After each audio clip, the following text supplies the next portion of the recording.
Meus irmãos e minhas irmãs, vos saúdo com a paz do Senhor. Sou o professor Gisiel e este é o seu canal EBD em Ação. Um canal feito especialmente para você, para abençoar a sua vida com os estudos bíblicos, com as instruções, os subsídios teológicos, subsídios históricos, culturais, doutrinários, para que o professor possa ter uma aula esplêndida, uma aula maravilhosa, com conteúdos que venham trazer a satisfação dos seus alunos e como também a compreensão das aulas ministradas nesse trimestre sobre a carta de Paulo aos Tessalonicenses, cujo tema é o tema A Igreja do Arrebatamento. Estamos falando sobre a Igreja do Arrebatamento na carta de Paulo à igreja que está em Tessalônica. Desde já quero agradecer a todos os inscritos que estão participando do canal, os comentários positivos, como também as críticas que nos ajudam a melhorar o nosso posicionamento em relação ao objetivo do canal. Os joinhas que vocês deram ajudam e fazem com que o YouTube entenda que o canal está sendo objetivo e as pessoas estão tendo interatividade com ele, então eles aceitam, né, o joinha e os comentários, como também a divulgação do vídeo, como algo positivo. Então o trabalho é positivo porque traz a interação com o Evangelho, a interação principalmente nesse trimestre com as cartas de Paulo, o entendimento, a abrangência, etc. e tal. E na aula de hoje nós vamos estudar a lição de número 5, que o título é Vivendo uma Vida Santa. Então Paulo apresenta as maneiras de viver uma vida santa, uma vida separada, uma vida santificada. E o textuário é, portanto, quem despreza isto não despreza o homem, mas sim a Deus, que nos deu também o seu Espírito Santo. Então, vivendo uma vida santa, uma vida separada, uma vida dedicada e exclusivamente para Deus. A lição desse trimestre que eu estou falando é a lição dos jovens, né? Jovens que estão estudando sobre a carta de Paulo. Então nós já vamos para o primeiro tópico, em que nós observamos ali a vida santa que agrada a Deus. Qual que é a vida santa que agrada ao nosso Deus? Qual que é o objetivo dessa vida? Como que funciona essa vida? O comentarista da lição, ele elenca alguns tópicos aqui, nos quais estaremos fazendo o comentário. Primeiro ele coloca ali um modelo que é transmitido e compartilhado. A vida santa é um modelo que é transmitido e é compartilhado.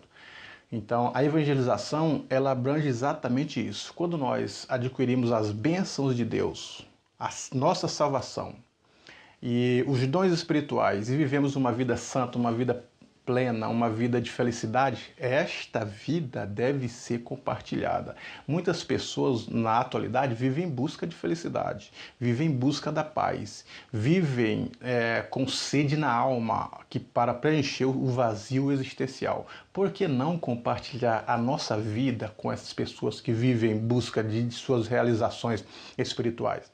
Se nós temos a felicidade plena, se nós temos a paz em Cristo, se nós temos o desejo realizado em Cristo numa vida santa, por que não levar esta vida como exemplo para as pessoas que precisam de uma vida santa, de uma vida plena, de uma vida melhorada?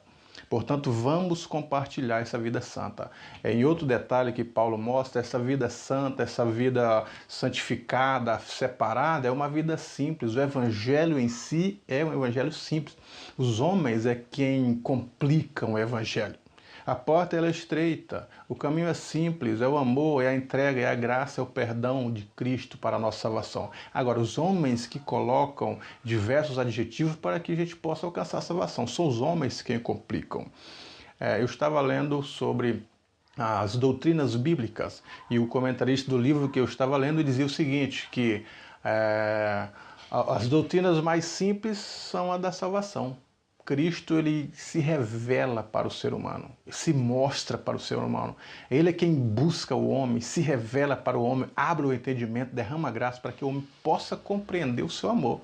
Então o evangelho é simples, Cristo é simples, sua mensagem é simples, e agora os homens que complicam as mensagens e as doutrinas mais fáceis de entender sobre salvação e sobre a fé salvífica. Agora, nós precisamos compartilhar essa fé simples com os demais, porque Cristo quer salvar a todos. Então, o segundo ponto que Paulo coloca no primeiro tópico é vivendo para agradar a Deus. A nossa vida é para agradar a Deus, não é como as pessoas tentam colocar. Você vem para Cristo e pode estipular as suas metas, metas de sucesso, metas de prosperidade, metas de cura para você, para seus familiares, para os demais. A nossa vida não é estipulada em metas. Se for para viver e agradar a Deus, não são as nossas metas que são prioridades numa vida santa. Não são também os nossos sonhos que sejam realizados. Muitas pessoas têm cantado sobre sonhos, mas esses sonhos devem ser os sonhos de Deus, isto é, a vontade de Deus para a nossa vida, não os nossos sonhos. Eu vou ser um cristão, eu vou seguir a Cristo porque eu quero todos os meus sonhos realizados. Nem sempre os nossos sonhos serão realizados, mas sim quando nós vivemos para agradar a Deus. O que importa é viver para Deus, porque Ele é quem sabe o melhor para a nossa vida. Ele é quem conhece o que nós precisamos. Então não só as nossas realizações. O terceiro ponto, o terceiro tópico, o primeiro tópico, aliás, coloca, o primeiro tópico é a vida santa que agrada a Deus. Então o terceiro ponto, qual que é? A vida transbordante, vida em santidade. Então uma vida transbordante e uma vida em santidade é transbordar de alegria, transbordar de amor, transbordar de zelo. Então as pessoas vêm do mundo, geralmente cheia de mágoas, cheias de ódio, cheia de rancor, cheia de amargura. E nós precisamos viver uma vida transbordante, uma vida em santidade. Como fazer isso? Seguir o modelo do Mestre. Em São João 3,16 está escrito, porque Deus amou o mundo de tal maneira. Ali está o amor quantitativo, tal, não tem tamanho. E o segundo ponto é a qualidade desse amor, que deu o seu filho, o seu único filho. Qual que é a qualidade? Dá o filho em detrimento, em nossa busca, em nosso perdão. Então esse é o amor quantitativo e o amor qualitativo. A qualidade é de morte, de morrer, de paixão para trazer as pessoas para si. Agora, como viver uma vida transbordante, como viver uma vida em santidade? É esse amor quantitativo, buscar de Deus esse amor quantitativo. Qual que é a quantidade do seu amor para com Deus, para com a obra, para com a palavra? E segundo, a qualidade do amor. É um amor qualitativo. Precisamos tirar da nossa vida a amargura, o rancor, o ódio, tudo. O desejo por esse mundo, a admiração por esse mundo e colocar, sim, o desejo e a admiração nas coisas de Deus, no reino de Deus, na palavra, no Calvário. Aí nós teremos uma vida santa que agrada a Deus. É isso que o apóstolo Paulo está querendo dizer. No segundo tópico, nós vemos aqui, o imperativo da pureza sexual.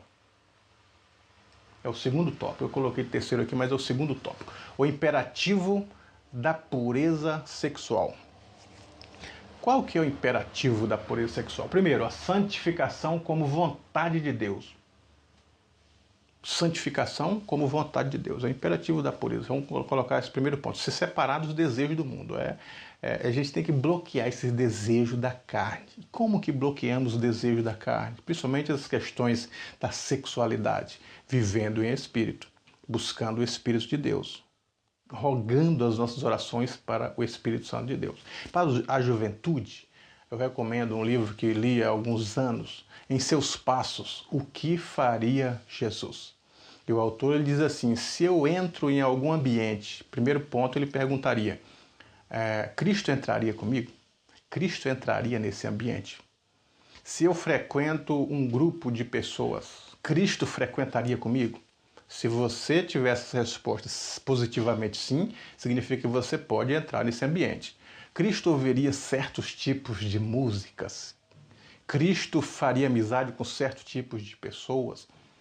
Cristo falaria certas palavras que falamos. Se colocarmos Cristo primeiro, antes de tomarmos as nossas atitudes, significa que nós estamos buscando viver uma vida de santificação segundo a vontade de Deus. Se cabe a Cristo fazer, então, lógico que nós seguimos a Cristo. Ele nos deu exemplo, como ele disse em João. Eis que eu vos dei o exemplo.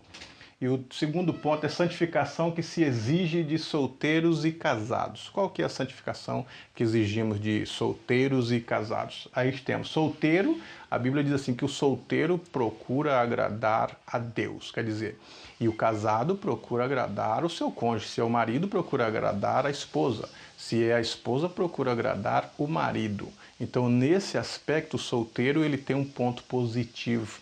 ele precisa ou ele tem um tempo maior para Deus.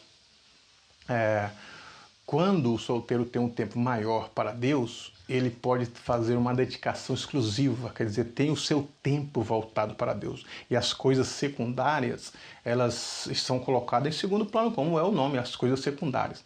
Então, enquanto os jovens têm essa disponibilidade, a própria Bíblia diz isso: vos escrevi jovens, porque sois fortes, já venceste o maligno. Como purificará o jovem o seu caminho, observando conforme a sua palavra. Então, os jovens têm essas prerrogativas, essas qualidades que às vezes o solteiro não tem. Então, desfrute da sua juventude, desfrute dela, mas dentro dos padrões que Deus estabeleceu, que é uma vida que se exige, ou uma santidade que se exige do solteiro e do jovem, porque tem um padrão estipulado para cada um de nós, para viver bem, uma vida plena e agradando ao nosso Deus.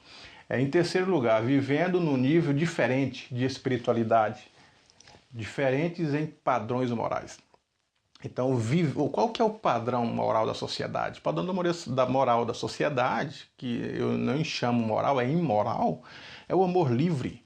Para a juventude, o exemplo é esse. E os psicólogos, professores entendidos pregam o amor livre. Quer dizer, você não tem compromisso com ninguém. Ninguém é de ninguém. Você namora quem quiser, fica com quem quiser, porque esta é a realidade da sociedade. Então, esses não são os padrões morais de um jovem ou da sociedade evangélica, da sociedade cristã, porque a Bíblia coloca que nós precisamos estar seguindo as regras, os padrões morais que a Bíblia põe. O solteiro é agradar a Deus e no tempo certo ele casa. Então, o que a sociedade coloca é totalmente diferente do que a Bíblia coloca. Nós poderíamos falar mais sobre a sexualidade, mas não é o caso da nossa lição de hoje. Então, nós vamos continuar para o próximo tópico. Santificação em toda maneira de viver. Então, vamos lá. Primeiro ponto. Se a santificação em toda maneira de viver, ser de santo, porque sou santo, né? Seguir a paz com toda santificação, sem a qual ninguém verá o Senhor. E o primeiro tópico é os negócios honestos. Os nossos negócios devem ser honestos. A política hoje, por mais que a política ela tenha uma outra prerrogativa, mas a politicagem está amperando na política. Outro detalhe são as questões, né, da corrupção. Pensamos que a corrupção ela está somente no Congresso, nos altos escalão do governo, mas quando nós passamos por um sinal vermelho, transgredimos as leis de trânsito que é apoiada pela sociedade, que é uma lei, uma transgressão. Então não deixa de ser uma corrupção. Quando compartilhamos livros piratas, sem autoridade ou sem autonomia do próprio autor, nós estamos defraudando o autor porque ele escreveu e ele quer ganhar o seu dinheiro com isso. Os livros, CDs, DVDs, pirataria, não, a corrupção não é só no Congresso, mas em todas as áreas. Então, quando a Bíblia diz viver toda a nossa maneira de viver ser santo, a honestidade ela vai desde os nossos atos, desde as nossas palavras, desde as nossas atitudes, os nossos pensamentos, o nosso comportamento. Tudo isso envolve o padrão de santidade exigido pela Bíblia. O segundo ponto é relacionamentos sadios. A lição coloca aí no terceiro tópico os relacionamentos sadios. Tem pessoas que não têm relacionamento sadio, isso eu estou falando de dentro da igreja. Jovens que não conversam com outros jovens. E essas questões, as inimizades, as calúnias, os falsos testemunhos devem ser extirpados do nosso meio. Isso aí não é coisas que coadunam com o cristão, porque a Bíblia coloca como obras da carne. Então nós não vivemos segundo as obras da carne, a concupiscência mundana, mas segundo os preceitos da Bíblia, segundo as ordens da própria Bíblia. Então a lição de 1 Tessalonicenses, ela vem colocando exatamente esses padrões para a juventude. Como é que o jovem pode viver uma vida plena, observando as cartas de Paulo, numa igreja abençoada e numa igreja maravilhosa. E no terceiro tópico, o terceiro ponto do terceiro tópico é a santificação como experiência de um viver no Espírito. Santificação como experiência de um viver no Espírito, amor ao próximo para adorar. Então muitas pessoas têm ido para o templo adorar a Deus, mas não coadunam com o próximo. Não consegue ter o próximo como uma pessoa que ele ajuda, que ele tenha piedade, que ele tenha compaixão. Então, a nossa adoração nesse ponto, ela não tem significado se assim continuarmos nesta prática. O próprio Cristo, a própria Bíblia, ela traz o exemplo de quando nós vamos ofertar ao altar e se lembrarmos que o nosso irmão tem alguma coisa contra nós, antes de entregar a nossa oferta, devemos ir lá e perdoá-lo, pedir perdão.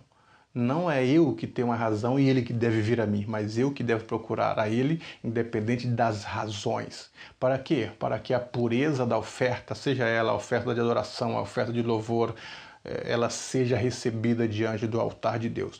Essas prerrogativas na carta de Paulo estão bem patentes para um viver adequado, para a juventude cristã, para que eles possam viver plenamente para o seu Criador. Portanto, meu professor, minha professora, que você tenha uma aula abençoada e que consiga levar os nossos jovens a esses pensamentos, a esse raciocínio, a essas atitudes, para que os jovens possam amadurecer e quando estiverem na liderança da nossa igreja, seguir o exemplo de Cristo, levando uma igreja sadia, assim como Paulo propôs para a igreja aos Tessalonicenses.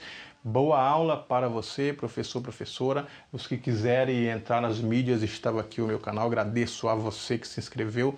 Divulgue, curta o canal. Deus em Cristo vos abençoe.